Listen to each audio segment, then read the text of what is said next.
Welcome back to Fractured, to our second episode about Pylos Shipwreck, one of the deadliest tragedies in the Mediterranean Sea. We had already one episode on the topic. It's season 3, episode 13. If you want to know exactly what happened, go check it out. It was an episode with Bill Van Esveld from Human Rights Watch. And today, it's almost 2 years to the date when Adriana, the shipping boat, sank. And we have new information about this tragedy, and we will talk about them with Lydia Emmanouilidou. I'm so sorry, I always butcher your name. No, that's really good. I pray really one good. day it will change. And Lydia is an independent journalist currently working with Solomon.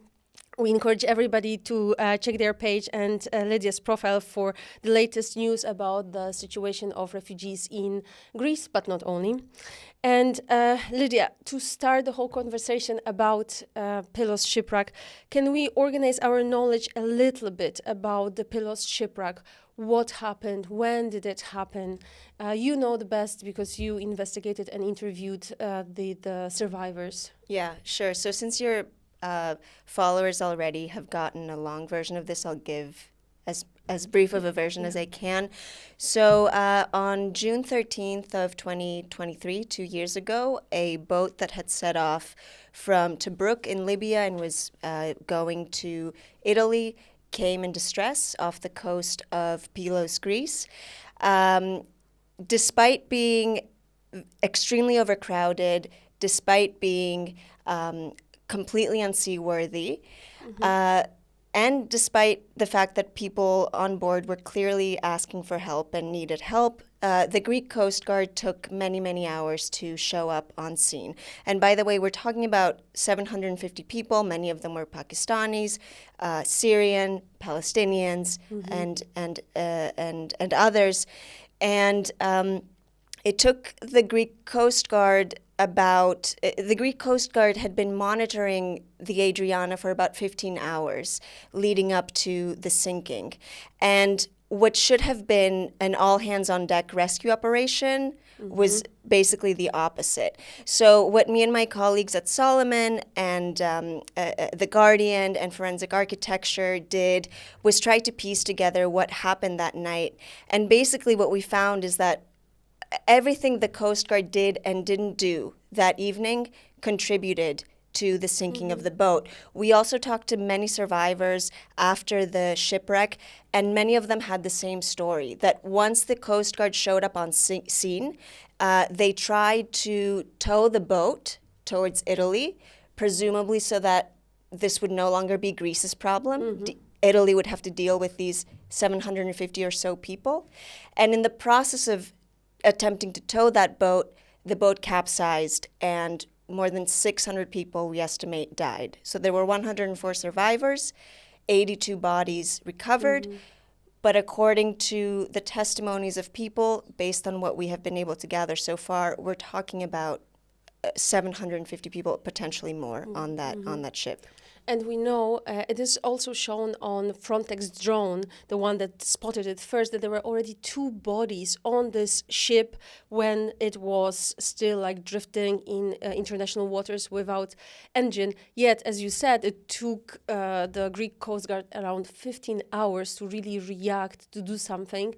They sent the patrol boat from Crete, which is so far away. Even though there was an asset very close by, and actually a rescue vessel, rather than a patrol vessel. Exactly. Yeah, exactly. So it was sure that if the patrol boat reaches them, they will not really be able to help them. I read, I think that they had around only like 40-something life jackets. So this would really not help much, right? Right, and we saw from the very beginning the Greek authorities completely ignoring all the signs that they should be, as I said, doing an all-hands-on-deck operation. So they had communication from Frontex, which offered to help Greece a couple of times. The Italian authorities had contacted the Greek Coast Guard, so had Alarm Phone, which is an organization that monitors what's going on in the Mediterranean and alerts authorities about boats in distress. Initially, the Greek authorities were saying these people want to go to Italy. They don't want to come to Greece, which the experts that we spoke to all agreed that even if that were the case, let's say these people wanted to go to Italy, the Greek Coast Guard still had an obligation to intervene, given how overcrowded the boat was, given how unseaworthy it was, and given what we were able to see from that footage that you mentioned, that people were clearly already in distress. Yes, because this was their responsibility, international waters, but Greece's search and rescue area. This is important, right? Exactly. To say. And you mentioned that you researched, you investigated and interviewed some of the survivors. And I was wondering, how did it go? Did people want to talk to you? Did they want to share? Were they scared about this whole situation?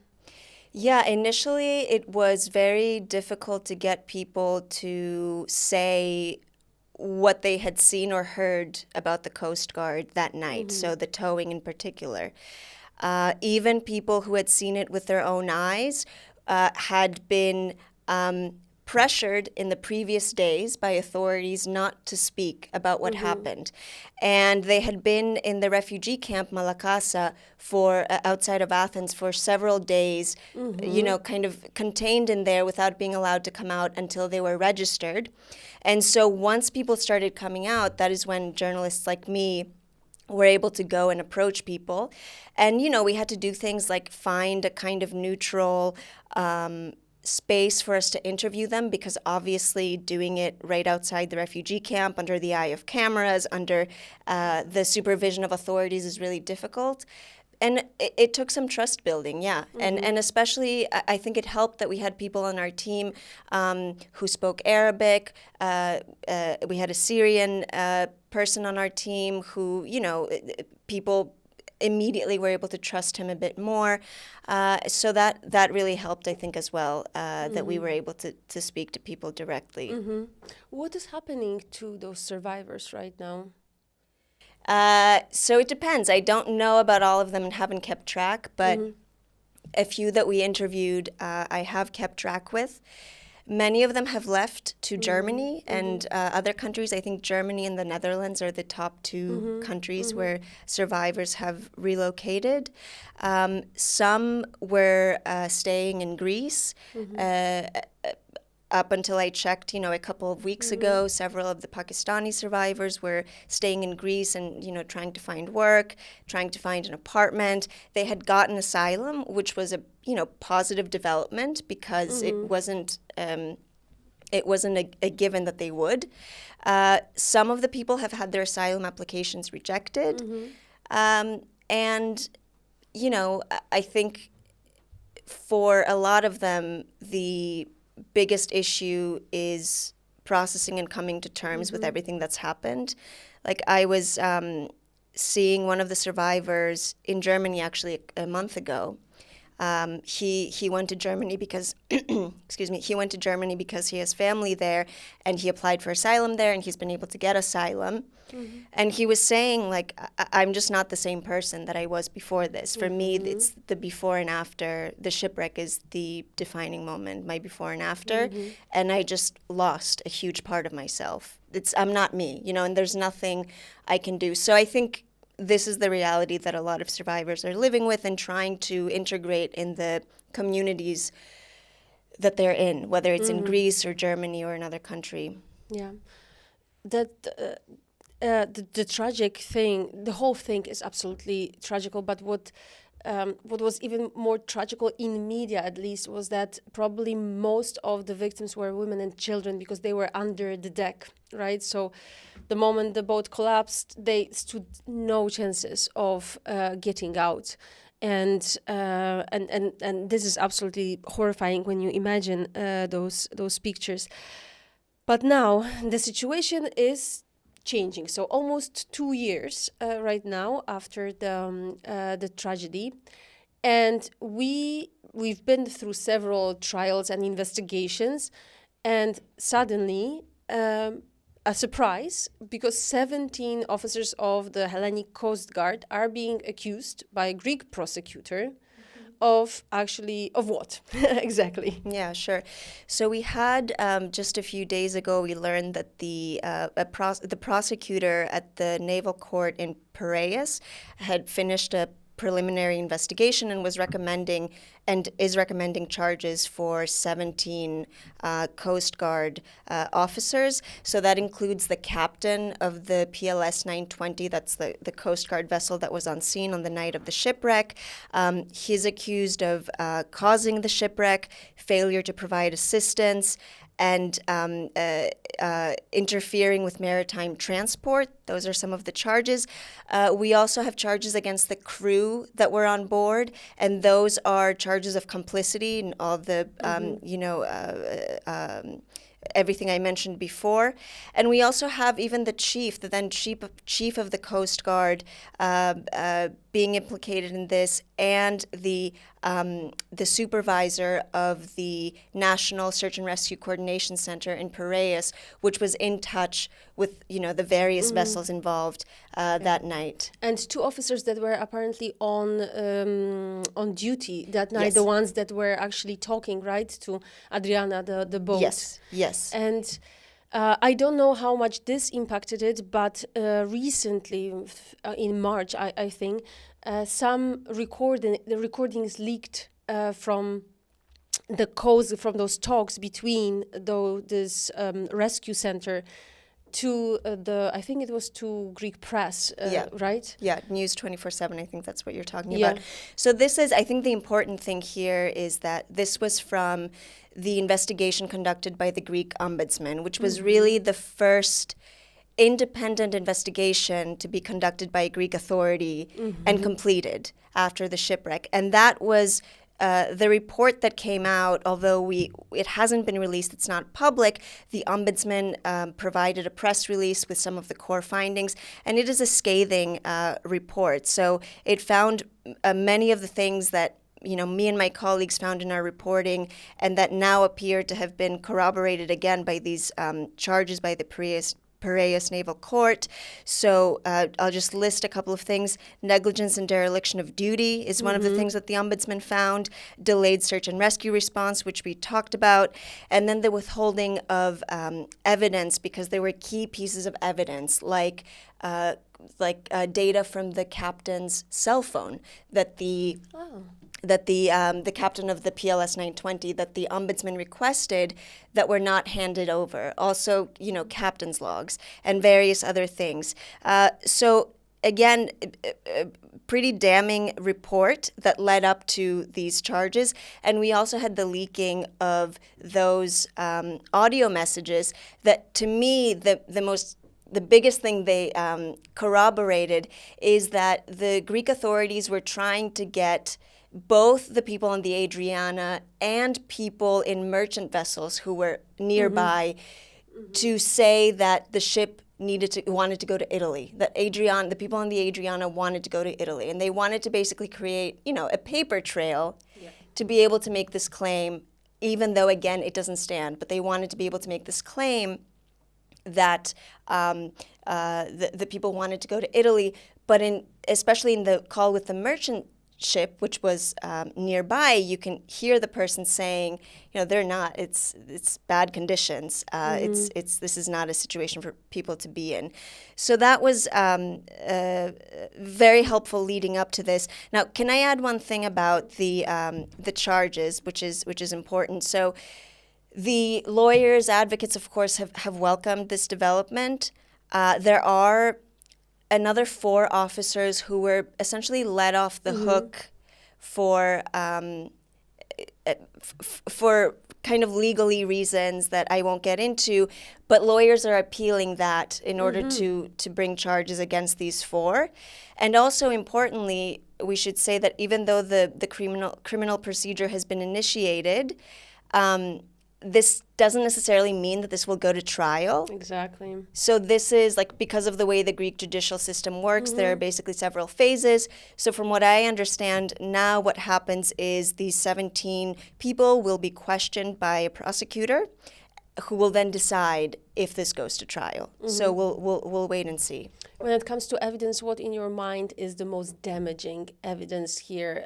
The testimonies of the witnesses, the fact that the recordings, also, it really looks strange that no cameras were on this vessel, that they confiscated the phones of the survivors. Some of them were in those waterproof bags, right? Yeah. So that there was something, and suddenly they confiscated it. They couldn't find it for a long time.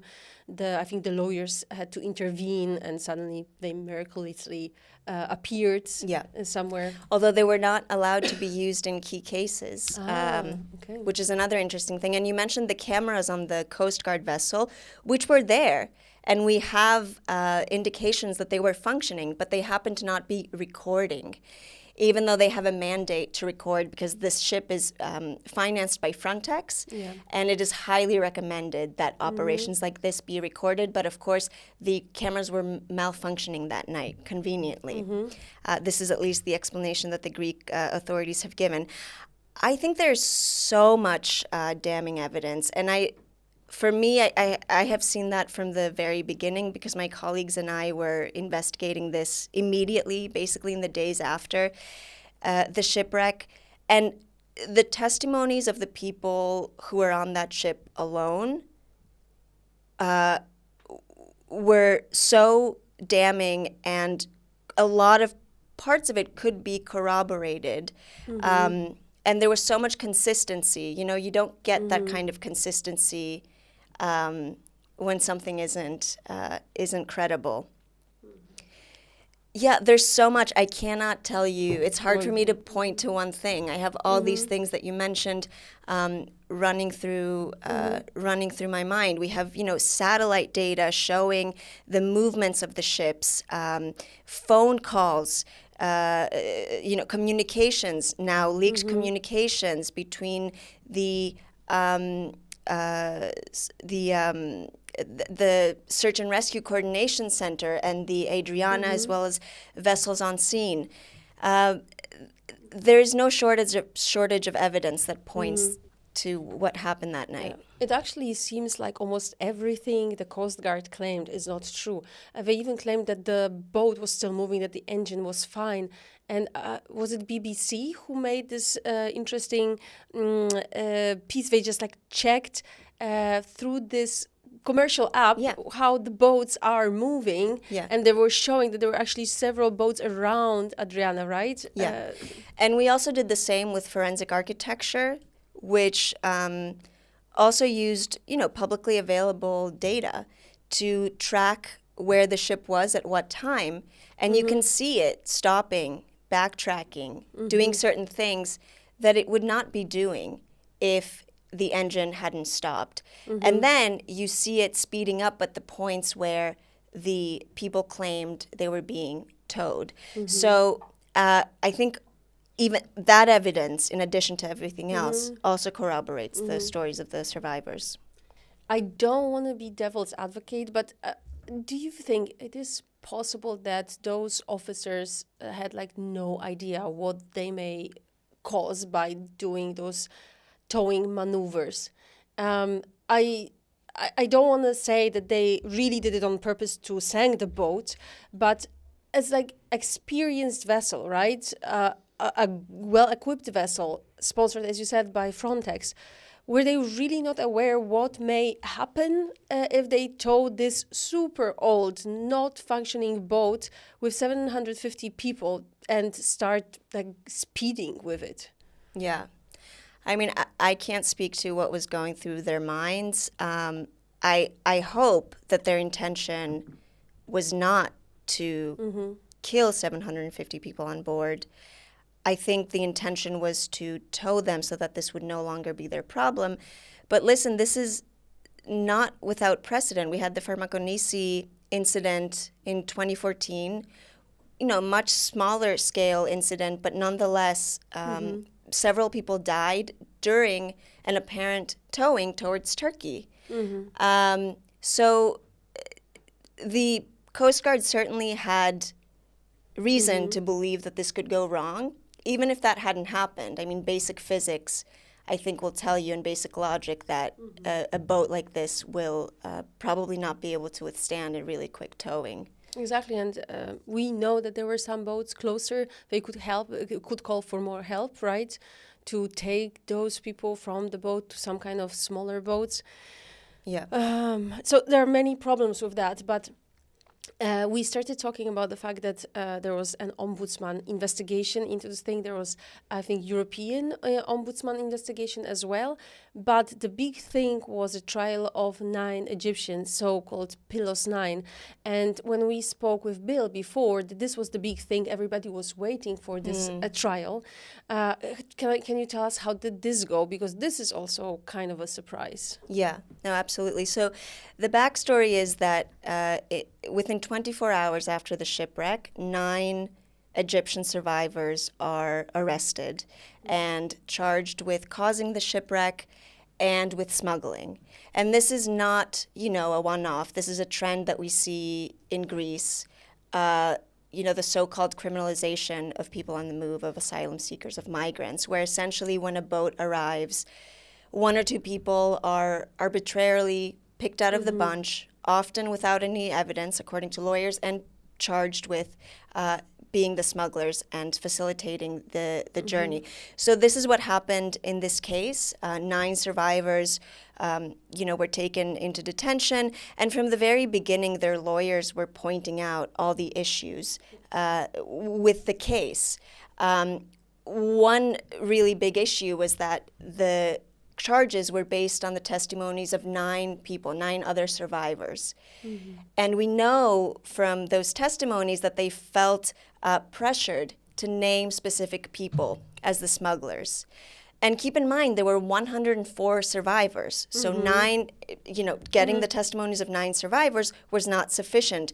The lawyers of the 9 were requesting that all the survivors be interviewed for this, and that request was denied. There were so many, to me, quite sensical requests, evidence that should have been in the case file, and those requests were denied. That includes the phone of the survivors.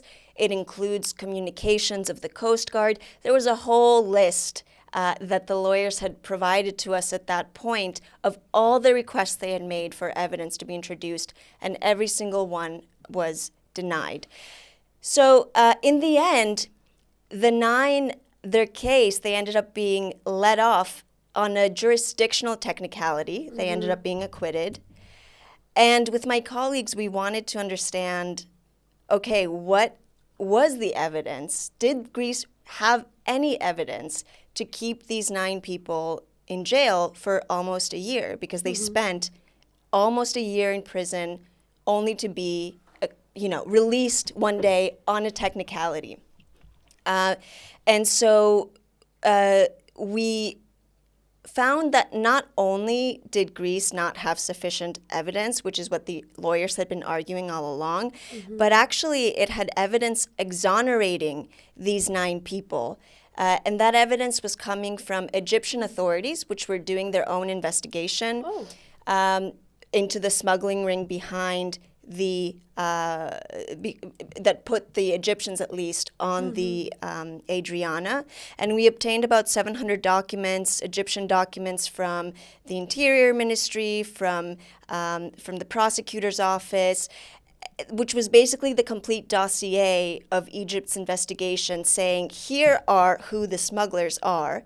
None of the 9 were included in that list. Egypt communicated that to Greece several times. We have evidence that as early as a month after the shipwreck, Egypt was reaching out to Greece and saying, hey, you have the wrong guys. Greece didn't respond.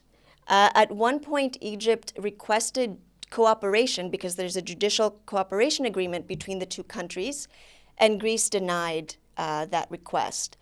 So not only was there not sufficient evidence, but Greece was aware of exonerating evidence. And then we did a number of other things, like talk to the families, look at evidence of transactions that they had sent money to actual smugglers, look at voice memos. So there's no doubt that Greece had some of this information in their hands, but chose not to act on it. Well, I haven't heard of the Egyptian part of it. I'm extremely surprised, and I cannot even put it in my head. How is this possible that a government reaches to you to show evidence? You should trust that they actually did some kind of a thorough investigation, and you should trust their knowledge, expertise, right? Especially and they didn't. Yeah, and especially a country you have a judicial cooperation agreement with for several decades. But yeah, and you know, if you ask lawyers and advocates, they will say this is not surprising because we have thousands of cases of people who are facing very similar charges of smuggling that are unfounded based on what they would describe as bogus evidence. So in a way, it's shocking to corroborate it, but it's not that surprising. I wonder if there were other cases like this when governments of another country, for example, Egypt, investigated in other smaller tragedies, or is this a thing that only happens when it's as big as Adriana? I'm not sure. I think because of the scale of the tragedy, and because especially at the beginning, it wasn't clear how many Egyptians had been on, excuse me, it wasn't clear how many Egyptians had been on board. There could have been many, there could have been hundreds. So I think the Egyptian government mobilized to basically find the people who are behind bringing these individuals from Egypt to Libya, where they eventually got on the boat. But I'm not sure about other investigations. This is the one that we really got access into and got, all these documents that I mentioned and were able to review. Continuing the topic of the 9 Egyptians who were sort of exonerated, or more like let off, because as you said, technicality. I think it was predominantly because the court said that it doesn't have jurisdiction on international waters, right? Yeah, and this exactly. was the case. Exactly. But so I have some stats, old stats a bit from 2 years ago, saying that 2 years ago we had 2,154 people detained in Greece on suspicions of smuggling, and 90% of them, 90, not 91, were foreigners, citizens of other nationalities than Greek. And this is something that I think is really worth talking about, that there are so many people still waiting their trials. Also, people getting crazy sentences for causing the collision, something like 190 years in prison, because they are accused of being the captains of the boat, meaning being the smuggler. But this is not what is usually happening. Right. So, and also you mentioned the trials where people end up with hundreds of years of jail time, and those are usually trials that last for minutes. If we're talking about the same study, minute-long trials that end in hundreds of years of sentences. So 2 things, really. If you look at it just from a purely logical perspective, smugglers do not get on these boats. One, because the journey is too dangerous, and also because they're losing out. They would be losing out on a spot, on money that they would be able to get from somebody else. So in very, very rare circumstances are the people who are facilitating the trip actually getting on that boat. And what we have instead is people who are paying for these journeys, sometimes misled to believe that they will be going on much safer boats. Like in the case of Pylos, this is something that many of the survivors told us. Arriving on the islands and being met with authorities who are either using, let's say, a picture of somebody near the steering wheel of the boat, or, according to lawyers, are completely arbitrarily picking one person out of the bunch and accusing them of the things that you mentioned. So this is a widespread trend, and lawyers working on the island of Samos, on the island of Lesvos, and elsewhere have, sounded the alarm about this, because the cases are in the thousands. There's always this moment when somebody is exonerated and there's this celebration, but there are so few of them. Generally in cases regarding the human trafficking potential, but also cooperating with the smugglers, super known trial of the three humanitarians, where we had three well-known faces of the trial, but they kept saying that there are so many also accused in their trial who just do not want to be the faces because they are refugees themselves. And they're afraid that even if they have a refugee status right now, this can really impact their the renewal of their documents. Asylum, which really not that many people know, is not given forever. It's usually for several years. It's international protection status. Sometimes it's only for a year. Sometimes it's for 3 years. If you're lucky, you get it for 5 years. And then you have to again go through the process. They will check if you still have a right to do so, if the situation in your country, your personal situation has changed, right? Right. And the case of the Pylos 9 received the attention it received because it came on the heels of the Pylos Shipwreck, which also had a lot of international attention from tons of media outlets who are usually not really concerned with what's happening in Greece in the migration sphere. And I think actually, interestingly enough, if you talk to the lawyers who represented these 9 men, they will say that the outcome, so throwing out these charges, was actually kind of convenient for the Greek government because it wouldn't have to go into a full trial where all the evidence against it would be put on display. So it's a little bit counterintuitive, but on the one hand, the fact that this was a high-profile case, it brought a lot of attention from journalists, which meant that if it went to a full trial, a lot of damning evidence would have to be introduced. So in this case, one lawyer called it, it was a convenient outcome for the Greek government. And there are many, many, many cases that we never hear about. I'm seeing a lot of new cases on Crete of people from Sudan. But because there are so many people coming to Crete right now, which is a surprise of the year. Right, yeah. But there are organizations like the Human Rights Legal Project on Samos that are doing really good work on this issue specifically, on the criminalization issue, and more trying to highlight this issue through their social media, through press releases, and so on. So I have been seeing this a bit more than, in years past, but it's still definitely a very undercovered issue.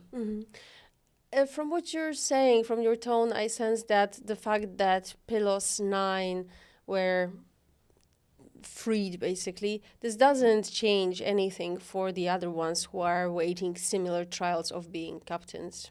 No, not at all. I mean, it's not like this sets a precedent in any way, partly because, again, of this technicality that most of the case was thrown out on. But no, I don't think this changes anything for people. The only thing it might change is that it might bring a little more attention to these cases because there was a lot of attention on the Pylos 9. But beyond that, no, I don't see it having any impact, unfortunately.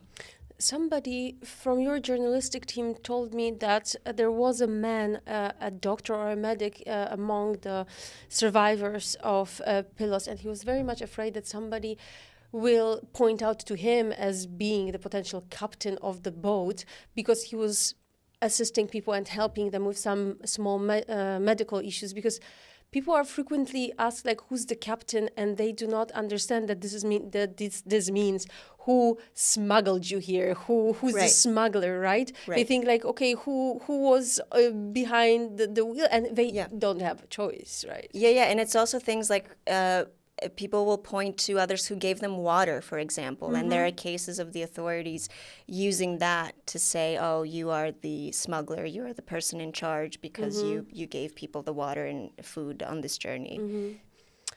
Okay, you're half American, half Greek, so you also have the insights of the community here. Do you hear some comments by Greeks, by locals? I didn't see any statements really coming from the Coast Guard. Only after the ombudsman report, they were saying that it's unfair because they rescued 250,000 people and now they're accused of something like that. Yeah. So the shipping ministry responded to the ombudsman report and said this is, bogus, essentially. I have not seen a response from the Coast Guard to these charges, and the response that you quoted is basically the copy-paste response that they have given to journalists on this shipwreck for the last 2 years. So every time I have reached out to them for comment on the various stories that we have worked on the Pylos Shipwreck, they have highlighted their role in saving 250,000 people since 2015, 250,000 people. And beyond that, there has been no acknowledgement of wrongdoing from the Coast Guard. Obviously. But it will be very interesting to see once because eventually they will have to respond to these charges somehow. Yeah. I'm really curious about regular Greeks, locals. How do they see this? Because I think this can be very much impacted also by the fact that military service is mandatory in Greece, right? So you have to serve as a young man. I'm not sure what the legal age is when you can be off the hook for that. But generally you have to. It's mandatory, yeah. Yes. And if you serve, is this something that you here see as something justifiable on the side of the Coast Guard, meaning what were they supposed to do in this situation and so on? Or are you the opposite because you may know better, or you know the procedures better, or maybe you didn't want to serve, you were forced, so you're even more against the uniform? Yeah. It's interesting you bring this up because I have actually talked to young people in the army, because a lot of them are very young, 18, 19, who are stationed in border areas, so like Evros. And I have talked to people who have we're basically forced to be in one way or another part of a pushback operation, whether it's bringing a van or, looking the other way. These are things that they were, the higher-ups tried to prevent the, new recruits from being part of it, but there were some cases where they had to be, they were forced to be part of it. And what I was told by these guys is that, there's so much propaganda that's inserted into your head when you're in that setting, that you might encounter these scary people, this other. And one person I spoke to, this stuck with me, was saying, my first encounter with a migrant, this was somebody in Evros, was really shocking because suddenly this image I had of essentially, a scary monster was actually a very frail person who looked like they were about to fall over because they, probably hadn't eaten and drank water in several days. So from that perspective, I think actually the fact that there's mandatory service and the propaganda that is fed to these young people is actually, is a means for them to justify this kind of border violence based on what I have heard from people who have been through it. Now, for the broader Greek society, unfortunately, this is not, a top-of-mind story by any means. Even the shipwreck itself, people were aware of it, maybe, but it was not a front-page story. Even though, again, all these international media, New York Times, BBC, Washington Post, were deploying people here and doing big investigations on what happened, you would not find it on Greek TV if you flipped through it. And also, there hasn't really been a really huge mobilization by Greek people the way we have seen, for example, in response to the Tempe train crash, where 57 mostly young people died. Yeah, those were mostly Greek people. And there's been, as you've seen here, even this past year, in the past few months, some of the biggest protests that Greece has seen in probably more than a decade. You know, in January we had that huge, in the lead up to the anniversary of the train crash, we had this massive protests. I have been to most protests for Pylos to cover them as a journalist. They do not in any way, shape, or form compare. It's usually, you know, a couple dozen people.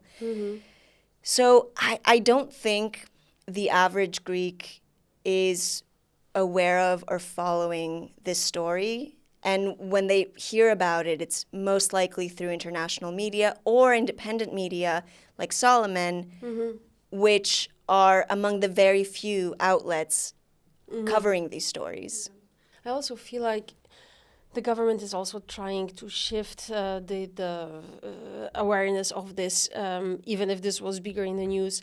They brought recently against those like really old news of some activist journalists being accused of human trafficking, supporting the smugglers, even espionage charges from like cases that were already closed, something that doesn't exist, but those were like things from years ago, and they are not big in the news, but suddenly they're there again. Why are they again there? It doesn't make any sense, right? I mean, this is quite.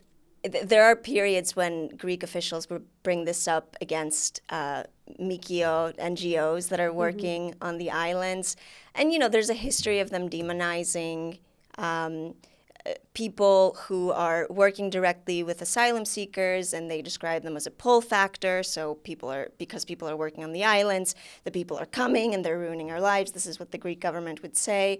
And they're, you know, sketchy people. They smuggle them, all the things that you mentioned. So I think partly why the narrative has shifted recently is because we have a new migration minister, who has been less hesitant to express his anti-migrant stance. So the line on pushbacks, for example, used to be, we are allowed to intercept people at sea to defend our borders. Intercept people. Now the line that we've heard this migration minister already say is, we can expel people, we can push people back, essentially. Now it's out in the open. Years ago, this would have been like headline news in international media. The Greek migration minister says we can do pushbacks. This would have been headline news. But now there's such a normalization of this kind of language, I think partly because of our president in the U.S., President Trump, and the things we're seeing happen there, especially in the migration sphere. Everything's allowed. Everything, it all goes. It all goes now. And we see him, you know, doing this, taking all sorts of actions against asylum seekers, immigrants, their families, and waiting for courts to stop him, if they stop him. But the rhetoric, you know, I'm on the list from journalist list for the Department of Homeland Security, which sends press releases from time to time. And sometimes I'll open them and it's actually shocking the number of times they will use terms like illegal alien, or the framing around what are really horrific events, like the essential abduction of that student, that Tufts University student. Or there was another woman, a researcher, who was deported over, you know, kind of bogus allegations. And the White House put out a tweet that was like, you know, bye-bye. Just something that you would not expect a White House to do, to engage in this kind of low-level rhetoric. Everything is low-level rhetoric right now. Yeah. It's so sad. Yeah. So I think that, of course, makes people like our migration minister feel more empowered to say and do what they want, because if the U.S. gets away with it, they can get away with it. If this huge country can get away with the things it's doing, then why not small little Greece? I remember when we started this podcast and we were always discussing what kind of topics are of interest of the public, but also interest of the team. And the team is predominantly, like, those are people from with refugee background. And we were wondering whether we should report on pushbacks back then. It was such a, like a topic, like not many people knew what like a pushback really is. Okay, so it's almost 4 years ago. So you had to explain people how does it work and so on. And we're just like, it's risky. It's really risky to talk about pushbacks. So from this point, 4 years ago, we go not to the fact that, let's be brave and let's talk about pushbacks, but to the point that it's like a minister calls it officially pushbacks and is not ashamed of calling it like this. Until like recently also basically now still at least the prime minister is saying, okay, Greece's policy on migration is harsh but fair, right? Now it seems like strict but fair, strict but fair. Now it seems like it's really getting like stricter, and not sure if it's getting fairer. The new law on cutting people basically out of the camps if they get rejected, changing the number of days, how much time they have to spend in Greece before they have to basically deport themselves. There was also just an announcement in the last couple of days that they will re-examine all the cases of Turkish asylum grantees in Greece.